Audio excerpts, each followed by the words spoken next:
गांधी ने कहा कि जेन जी को कहा, उत्साह कि जेन जी का दायित्व बनता है कि जो कॉन्स्टिट्यूशनल पोजीशन पे जो लोग हैं, खासकर ईसी, जिस तरह उन्होंने इलेक्शन में धांधली फैलाई है, जेन जी का दायित्व बनता है कि एक क्रांति लाके इसे सुधारे। आपकी पार्टी पर सीधा निशाना है। देखिए, राहुल गांधी जी सोने की चम्मच के साथ जन्मे हुए हैं, देश को जानते नहीं है, देश को पहचानते नहीं है। जिन्होंने इस देश को पिछड़ने का जो परिवार की प्रमुख भूमिका रही है, जेन जी की उसी समय से लेकर आज समय तक जिन्होंने गला घोटा है, ये अभी नसीहत देते हैं। इनका अधिकार क्या बनता है?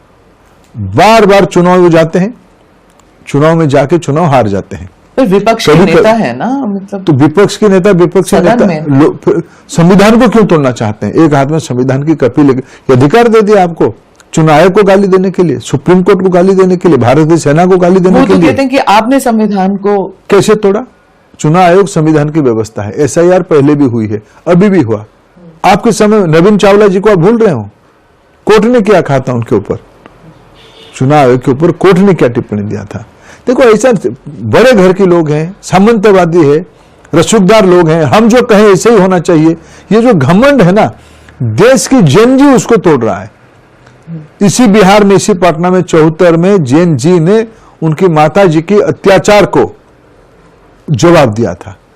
2014 में भारत की जेन जी ने नरेंद्र मोदी जी को दायित्व में पहुंचाया। इसी राज्य में अडवाणी जी का रथ भी रुका था। इसी राज्य में बहुत सारी ऐसे चीजें हुई। जेपी मूवमेंट भी यहीं से हुआ था। देखो, कृपा करके जेपी मूवमेंट और राम रथ यात्रा को तुलना मत करो। नहीं, मैं ये कह रही हूं इसी राज्य में सब कुछ होता है। इसीलिए इसी राज्य राम रथ को अटकाया, इसीलिए राम मंदिर बना, भारतीय जनता पार्टी की जनाधार बढ़ा।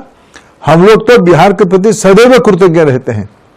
बिहार एक राजनीतिक प्रांत है जो निर्णय करता है देश के बारे में। अगर लालू प्रसाद जी ने आडवाणी जी को गिरफ्तार ना करते तो भारतीय जनता पार्टी इस प्रकार के रूप में नहीं आता।